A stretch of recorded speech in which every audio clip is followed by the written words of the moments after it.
Welcome to Tech Talk, y'all.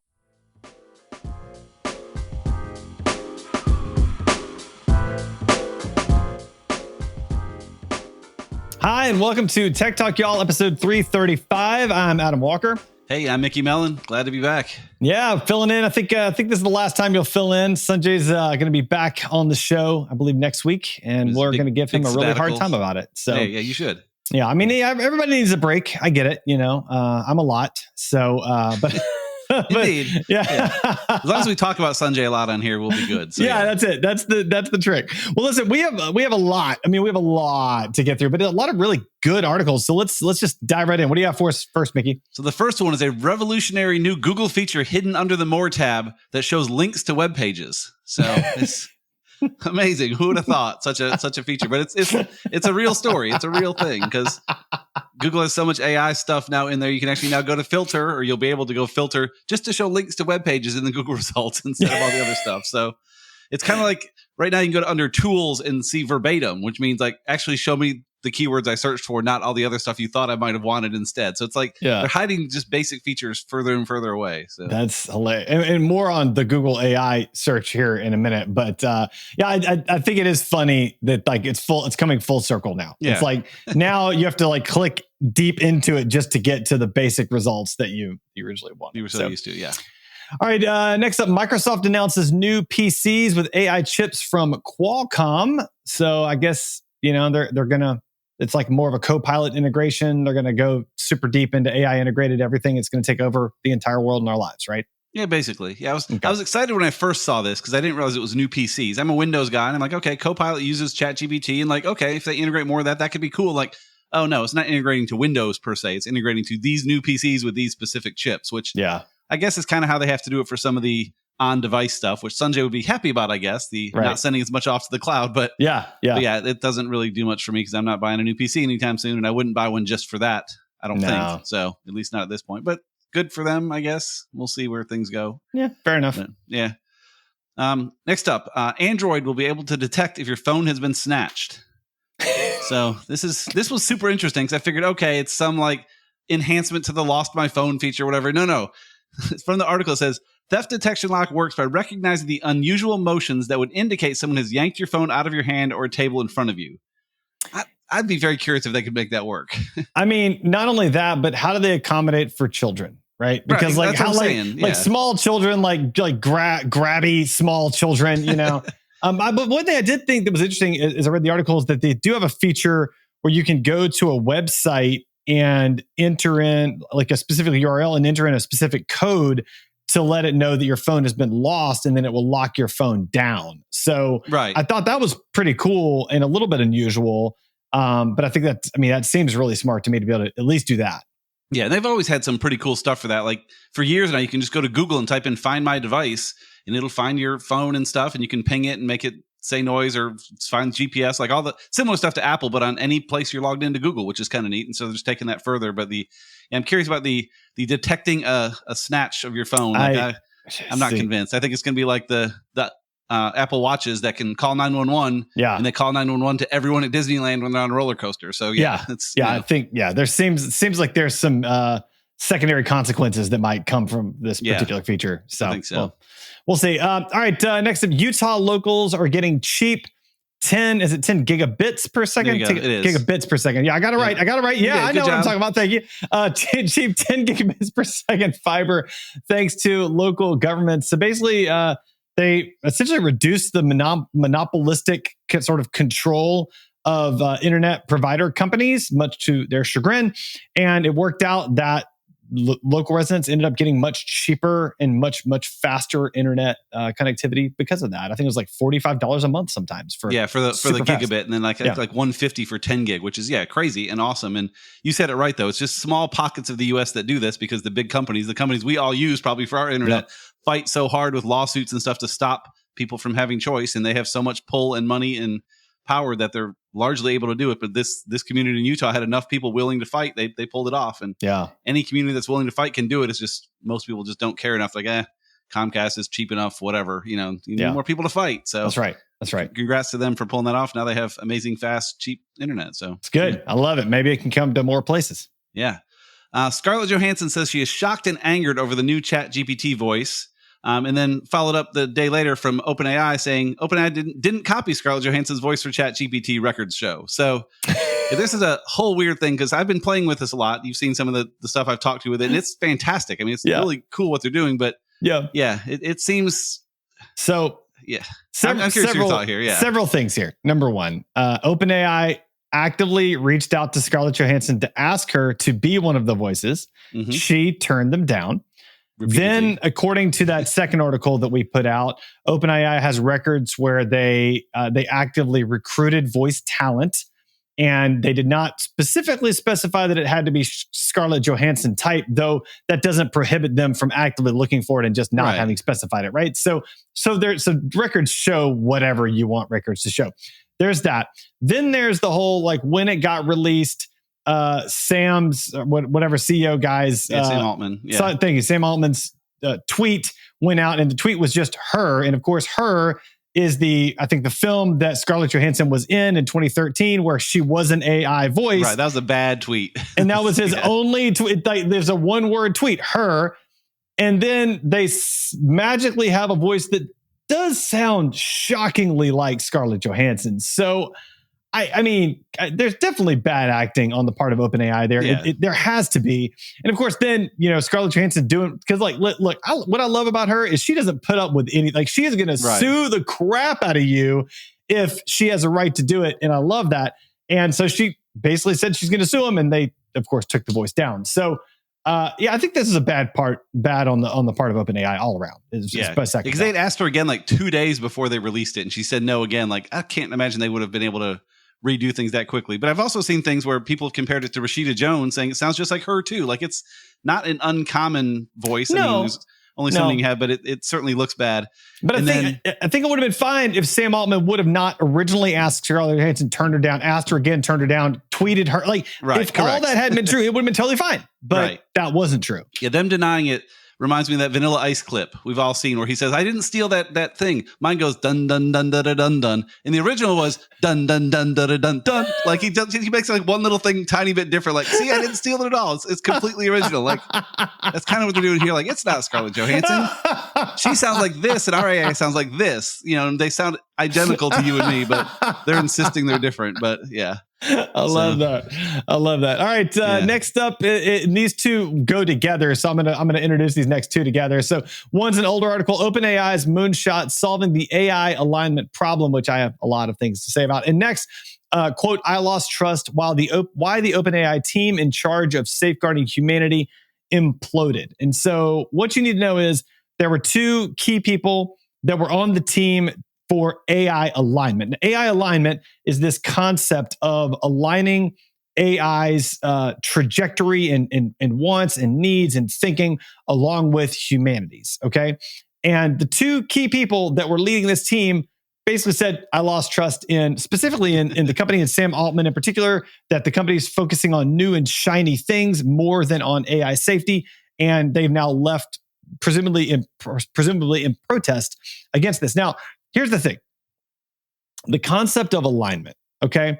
So that's the idea that AI's path, AI's future, AI's desire, trajectory, whatever you want to call it, will align with humanity's.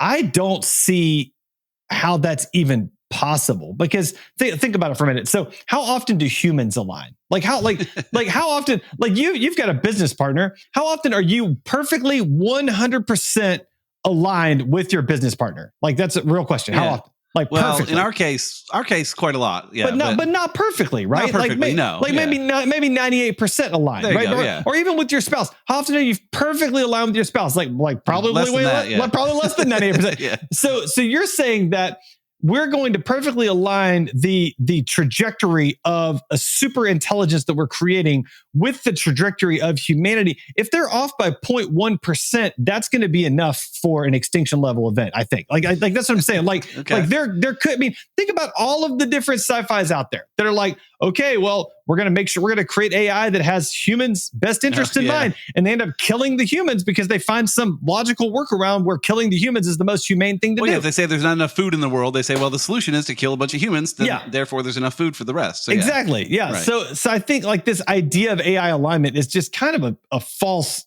almost ridiculous idea. Like it feels very difficult to me to get to. Then add to that the fact that the two people over AI alignment at OpenAI have now left. Like that feels like a really bad sign to me. It makes me a little nervous. How about you? So I think the problem is everyone wants alignment, meaning go slow, like slow down, chill out. Let's take this easy, figure out what we're doing. Whoever goes slow loses. That's right. You can't go slow. Right. I mean, if OpenAI says we're going to take it slow, then Google zooms by them and Apple zooms by and they lose. So unless you can get Google and Apple and Microsoft and OpenAI and Amazon and everyone to all agree, we're going to take it easy and build these things together, like, which I can't fathom that will happen. Whoever decides to do it the right way won't be a player. So it won't matter. Right. We're all going to use the one that does it the wrong way. That's way cooler and has better voices from Scarlett Johansson, like, I mean, it is an arms race. Like there's no doubt about it. And I think the safety is out the window. And I think that this could have profound implications on, I mean, maybe not on like human extinction. Like maybe we don't go that far, but it could have profound ramifications on the economy, on knowledge workers. I mean, I think, I saw a CEO of, I think, Support Now was talking about how in the next 5 years, every single business process, every single thing is going to be affected by AI, simplified, optimized by AI. And that's going to put people out of work. And it's going to be, I mean, there are big ramifications that are coming. Well, and we get into things like, voting and all that kind of stuff and influencing elections. And I mean, there's a lot it could do very poorly. And it probably will do a lot of it poorly. So it'll be interesting to watch. But speaking of poor AI, what's the next article we got? Humane is looking for a buyer after the AI pin's underwhelming debut. So we talked about this recently and how awful the Humane AI pin was. But good news for you, Adam. They're only looking for somewhere between $750 million and $1 billion. So if you need an investment on something that no one will invest in, like, I think that price will come down. I'll go look through the couch cushions and see what I can come up with. I mean, this feels, and I'm going to say this about another article in a minute. This feels like technology at a valuation that is so unrealistic, it's laughable to me. I mean, I can't imagine it being worth even a quarter of what they're saying. I can't figure out how it's worth much of anything. I mean, it's nice hardware. I mean, everyone says the hardware was built well and stuff, but that's about it. But the software needs to get fixed, and the fix is from any other company that can provide better AI in the so you have a nice little pin hardware for I mean, $250 million is a way overshot for what that's worth. I can't fathom. Way overshot. I feel bad because they're thinking in terms of the effort they put in and all that, but that's, I mean, you can't sell anything that way. It's not sold based on your effort. I mean, sunk cost. It's done. It is. It's gone. There's nothing you can do about it. Yeah, it's crazy to me. And I really did want the Humane pen to be kind of cool, to be sort of the next evolution of technology. I love the whole non-screen idea, but it's just not there. Every review I've looked at is like, this thing is terrible. It's not there. So it does feel like at some point we'll get away from the phone into devices. We'll have our smart ring and glasses and watches and just like the phone will be in pieces on our body. And that may be a piece of it, but we're a long way off from it. I think that's what killed them. They were almost too future looking. They were already trying to separate it from the phone when really at this point for the next 5 or 10 years, it's got to just connect to your phone and give you stuff there. And that's right. So kudos on them for giving it a shot. But I think they're 10 years ahead of their time, maybe 20. It's harder now. All right. Next up, CSAM generated by AI is still CSAM, DOJ says, after rare arrest. So if you don't know what CSAM is, we're going to refer to it as extremely inappropriate images of minors, for lack of a better description here for our listeners. But essentially, from the Department of Justice perspective, if it's AI generated or not, doesn't matter. It's still inappropriate. It's still we're not gonna have it, and we're gonna arrest you. So I think that's probably a good thing. I mean, Mickey, what are your thoughts? Well, there's two sides to it. So on one hand, if children aren't being exploited for this, that's kind of the issue behind it. Generally, is the children that are being exploited. No children being exploited here, then maybe let them do it so they don't go after children. But on the other hand, if you allow it at all, it makes it impossible to ever catch the real people again, because there's going to be just millions and billions of those photos floating around, which there may be already. But at least if you say those are all illegal, then you can still go after folks for that and catch catch the people in the meantime. So I think it is probably the right move. Although, it's a tricky one both ways. I don't have a good answer. I don't like defending it as it's okay for them to do, but I mean, it almost feels like a free speech-ish thing if it's not a real person. I don't know, but I think, again, if you let it go, you're gonna have to let it all go. You'll never catch the real predators again, and that's problematic. It'll flood the market. It'll become such a problem. And there's a point coming in the very near future where AI generated images versus regular images are going to be almost indistinguishable, and therefore, I think it's going to be important to go ahead and eliminate the ones that need to be eliminated as a whole category, as opposed to not. So, I mean, I think from a free speech perspective, that might be a difficult one. It makes me glad that I'm not a lawyer. So, correct. Yeah, a lot of weird stuff there. So, speaking of weird stuff, Amazon plans to give Alexa an AI overhaul and a monthly subscription price. So, I mean, the first part I agree with. They've fallen. They haven't done anything in years. Like it's them and Siri have both just kind of sitting around just being the same as they were years ago. And I know Apple has some big stuff planned for their show next month with Siri. I'm curious. There's rumors that might involve OpenAI. We'll see. They're doing something, but Amazon's like, I guess we have to do something too and get legit again. So you have some around your house, I think, right? Some Alexas. Not really. And it was we tended to move sort of toward Google Home, sort of accidentally. And it's fine. We don't really use any of them, honestly. Like if I'm like we use our phones. I don't use any of the speakers hardly ever anymore. So about the only use that they ever get is because we don't have a landline. So when one of our kids is home that does not have a cell phone, they can use the smart speaker to call one of us. And that's nice. Okay. Probably about the only use that it ever gets at this point. So we use the intercom feature. You can tell it to broadcast. It'll say broadcast whatever, and it'll spit it on all the speakers to tell them to come down for dinner.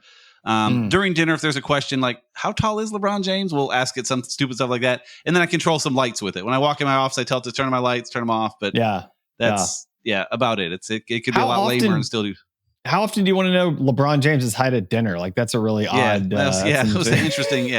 Well, you don't know his height either, do you? So No, I don't. I don't. But I'm just curious. Like, what conversation pops up in your household about like why you need to know? Well, we were talking about football player heights yesterday. We were talking about how tall JJ McCarthy is, because football quarterbacks look short, but they're really not. Like JJ's a small dude out there, and he's like 6'3". Peyton Manning looks like a normal size guy. He's like 6'8". It's interesting. So we got into that a little bit, but so maybe Alexa will get better. And again, I like the competition on those smart speakers to maybe get them going, because it has been stale for 4 or 5 years now. They haven't really improved much. So okay.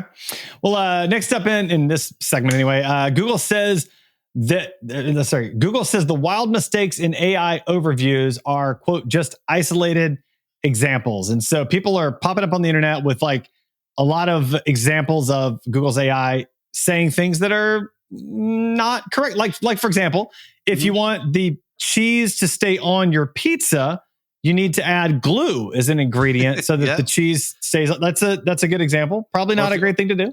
Or if you're cooking poultry, make sure the internal temperature reaches at least 102 degrees, which I guess is fair. It should be at least that. It should be at least more, but it should be at least that plus 63, I think, degrees. Right? 165 like degrees. Sound about right? Yeah. What are some of the other ones, Mickey? Yeah, they'll see. Adding more oil to a gasoline or paraffin-based oil fire will only make it worse. However, adding more oil to a cooking oil fire can help put it out. So, wouldn't recommend that. So, if you have cooking oil fire, don't add more cooking oil to it. Don't add more oil. Probably not good. It's a bad idea. I saw another one. I don't have it in front of me, but it was recommending for a health concern. They said you drink 2 liters of urine to help clear yourself up, and that may clear things up somehow, but probably not the way they intended. Scarily, I know people do that and have historically done that, and that just there's a subset, but that's 2 liters is a whole different animal too. That seems awful to me. I feel almost kind of bad for Google in that people have seen these results billions of times already just from the searches, and they are going to find some bad ones, but these are pretty bad. So this goes back to speed versus safety, and this is people are going to do dumb things like. Yeah. And the glue on the pizza one, somebody traced that back to where it originated. And it originated as a part of a Reddit thread. And of course, it was said sarcastically on the Reddit thread. And so, but then obviously that part of that thread was a part of the training for the large language model. And it got scooped up as fact instead. And so, you just got to be careful, where they're training these things and what quality of information is available in the training materials. So, well, like you said earlier, it's an arms race. I mean, these models get better with more data. They get more realistic-ish with more data. And so more data just means throw as much as we can. So I can't remember who it was, but paid millions to Reddit to get access to all that data, which is largely good stuff, but also all the bad stuff's in there too. And it's all ready to be used. So, there's a lot of stuff on Reddit that I don't want any AI recommending to me ever. So, but there's stuff that's good too. You're right. Yeah, there's some. Yeah. Okay. Well, why don't you do the next two articles together here, Mickey? Yeah. So Neuralink's first user is, quote, constantly multitasking with his brain implant, and Elon Musk's Neuralink gets FDA green light for a second patient as first describes his emotional journey. So I read a bit about this with Nolan Arbaugh, the guy that got the first one, and it is fascinating. Even with some of the issues they've had, he's still saying, I mean, it's amazing. He said he used to have to hold a stick in his mouth to control an iPad. That was basically the only way he could do anything. And if he dropped the stick, someone has to come pick it up for him, and he just kind of poke at an iPad with it. And now he has, quote, nearly full control of the computer. He can browse the web and play computer games whenever he wants, just from thinking about where the cursor goes. And I couldn't find a video of it anywhere, but it sounds amazing. And he's just in awe of this technology. And again, as we said before, I wouldn't do this. I guess maybe if I was in the right situation, I might. If I was a quadriplegic, I could. But I do like that people are doing it and working out the bugs, as it were. And it could be beneficial to the rest of us later. So they're on to a second patient. We'll see how it goes. But despite the issues they've had, is overall seemingly a success. So I mean, I think considering the improvement in his quality of life versus the risks that were associated with him doing it. And of course, I don't know what all those risks were, but I think I would have done it in his situation for sure. Mm-hmm. Yeah. And I mean, I think it makes sense. I think it's a great opportunity for these people. For sure. Yeah. So, okay. Next up, Trump's social media company posts Q1 revenue of $770,500 and net losses of $327.6 million.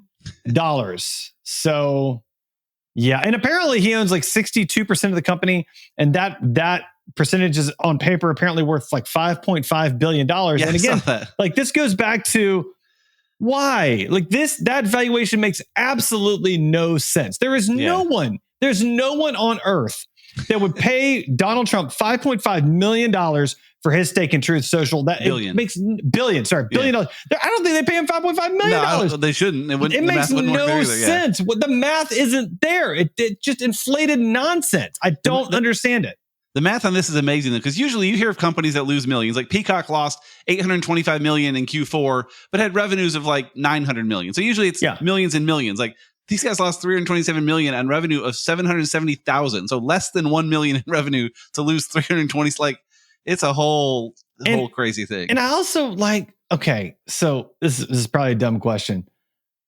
Where is that money going? Like what are they spending it on? Like what is happening? I don't know. I mean, I don't know how much staff they have in server. It's got to be staff and servers and all that kind of stuff. But even that, I don't know how you get anywhere near that number, because they shouldn't need that many servers for it at this point. So. Well, they shouldn't need that many servers, and they shouldn't need that much staff. Like it doesn't make any sense. To get to 327 million for a quarter is So you're talking over $1 billion a year. Like doesn't make any sense. I don't get that. So Microsoft outage affects Bing, Copilot, DuckDuckGo, and ChatGPT internet search. So it went down for a while. Stuff happens. I mean, it's unfortunate, but I try not to point fingers at any of these, because as soon as you point at the other guy, yours goes down. And I mean, as long as it's not a long outage or hacking or something, I mean, I think it kind of stinks. I'm sure a lot of people were freaked out.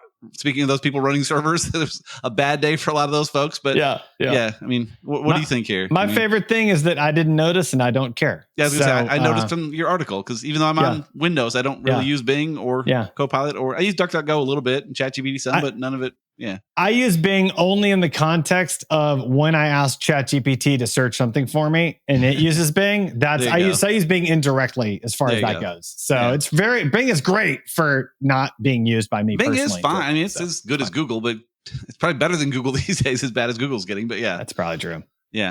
All right. Next up, the internet is not forever. 38% of web pages from 2013 no longer exist, and honestly, like some of the best pages, like Stumble Upon, was pretty great, right? It's not even around anymore, I don't think, right? Yeah. So, I'm even thinking more just not even in terms of companies like that, but just the content. I mean, the stuff you would have stumbled, then half of that stuff that you would have stumbled upon is not there anymore. I mean, 38% from 2013 was just a couple years ago, right? I mean, Yeah. It really wasn't that long ago, but just a handful. I mean, it's pushing half of the internet from 2013 just doesn't exist anymore, which is, makes me sad, makes me thankful for archive.org and their Wayback Machine. If you've never gone there, archive.org, you can type in a web address and see, in most cases, historical versions of it. So I do that, some with my own sites, just to see what did I look like back then, what were the old versions, but any other site that went away, or if a page isn't working or something, you can use that. So kudos to archive.org, but 38%. If you had made me guess, I would have guessed 10%. Yeah. I mean, 5%. Fractions. That's, crazy. It's wild. Time for the Weird and Wacky segment. Abominable snowman. He's not an axe murderer. One of the TAs turned out to be a bot. So 706 people named Kyle got together in Texas, but it wasn't enough for a world record. So, I wouldn't have guessed the world record either if you had made me guess, but it was Ivan some years ago with 2,300. The issue here is Kyle did better last year. The Kyle gathering, they do it repeatedly. It had 1,400 people last year and only half as many this year. And it was in a city named Kyle in Texas for people named Kyle, trying to break the record for people in one space with all the same name, I guess. Yeah, but Kyle is, in the hundreds of most popular names. Like, it's way down the list. I think in Adams, gathering the Adams would probably do a lot better. Yeah. It would seem to be a lot more, so there you go. Okay. Maybe I'll try to put that together. See if you can get 2,500 atoms together in one place and set a new record. That'd be great. I like it. All right. This last one from Weird and Wacky, I keep reading it thinking this has to be a parody article. But it was in the New York Post, so I don't know. Anyway, startup claims they've created AI head transplant system. Plans to perform first procedure within decade. So basically what they're saying is literally what they're saying is they can cut off a human's head and apply it to the body of someone that has gone brain dead. And then that person can live on. And this feels like a just terrible beginning to a sci-fi end of the world AI taking over. The rich are harvesting bodies sort of scenario. Am I missing something here? This feels just terrible to me. Well, there's a few terrible things. Two things stand out to me. One is they put AI in the headline just because AI gets clicks. There's really nothing to do with AI. AI is going to help build the machines that make it quick or whatever. Yeah. But the other part is the big challenge to transplanting heads is the spinal cord, which why don't we just fix that first? For the guy we talked about earlier that has Neuralink, if we could just repair it, if they have the technology to reattach spinal cords, let's focus on that technology first and use it for the thousands of people that it could help today. And then later you grow into full heads. Because the idea, if you want a monkey that can juggle flaming sticks, you need to get two things. You need to get a barrel for him to stand on and a monkey that can juggle flaming sticks. So people say, well, I'll get the barrel, you get the monkey. You get the easy part first. So they need to just let's pick the easy part here first. Get the spinal cord stuff and let's figure out the rest later. So I mean, this does kind of beg the question, at what point does technology start to at what point does the potential for immortality start to begin with technology? Because when you start talking about you could just transplant your head to a different body, that seems like if that's possible, you could live 200 or 300 for 400 years at that point. But then then there's also the whole at what point can you upload your consciousness into virtual reality and just exist on a server forever? And honestly, I think we're getting closer to that potential point, which is kind of terrifying. But then it becomes, is that you or not? Well, yeah, and I think it becomes. I think it's a copy of you for sure. Right, I think it's just a copy of you at that point. Right. But even so, that's interesting and scary. So I don't even know. I don't know what to do with all that. Yeah. So anyway, all right. Well, that's a conversation for another day. There you go. Tech wreck. Time to get your tech wreck. Tech wreck. Chicky. Tech wreck. Time to get your tech wreck. All right, Mickey, what tech wreck do you have for us this week? So I was thinking about this a bit, and I decided to do one that you've used before. Actually, I looked back. I think you did it in episode 269 and in episode 8. So Anki, the space repetition flashcard app, which I use still like a beast. I'm on a 2,200 day streak. I mean, oh my gosh. I mean, years and years, but in some days I do more than others. But yeah, it's a great space. So spaced repetition, for those that aren't familiar with that, is the idea of remembering things in gaps. You remember something today and then remember it tomorrow, and then it'll push it out a week and then a month. And so I have thousands of cards in there, but any given day I only need to do, in my case, a couple hundred, but in most people's case, a couple dozen maybe. But it's just a great app I use every day just to learn, memorize quotes and ideas and faces and Bible verses and mascots. Mascots. Yeah, I did all the college mascots, in the country, which, I still forget some of them from time to time. But all the college mascots in the entire country? Well, of the top 300 colleges. I can't remember which divisions I did, but what's D1, Vanderbilt's D2. mascot? Vanderbilt Commodores. Yeah. Oh my gosh. How did you do that so fast? That was an easy one though. It's more you get like San Diego State, which is I think the Aztecs, but it's the smaller ones that are more troubling, but yeah. Okay. How about Georgia Tech? You got that one? I know it's the Yellow Jackets. I mean, you must have Anki. The greatest, that must be why. But that's the cool thing, Anki. I throw a lot of stuff in there that I want to remember. I put in quotes and ideas and authors of books I've read because people, but then you can also download decks other people have made. So someone made a deck of these mascots. I'm like, cool, throw it in. Nice. Just so I spend a little time on it every day and flip through my cards and move on with my life. But ANKI, it's good. Free for Android, free for Windows, free for Mac, free on the web, and $25 for iPhone. So yeah, there you go. Always fun. All right, what do you got? I'm going to recommend Read.ai. So it's another just kind of meeting AI note taker, get the transcript, captures the video sort of thing.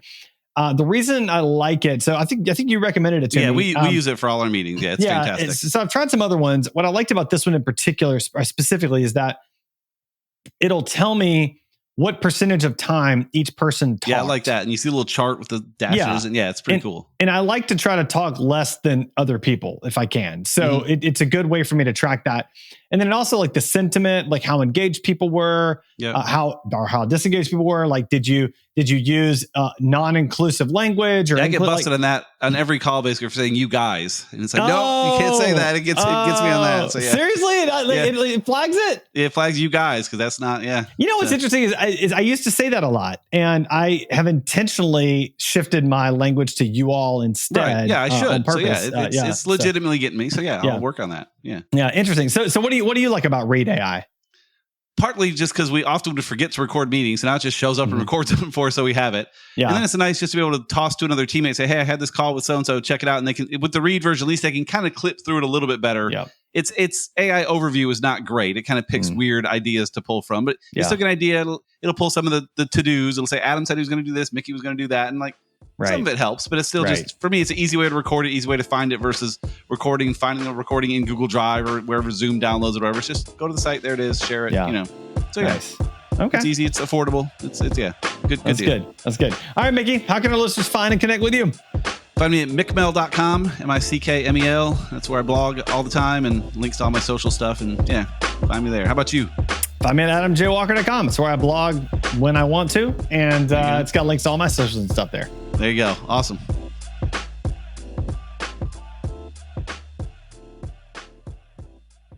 Dun, dun, dun.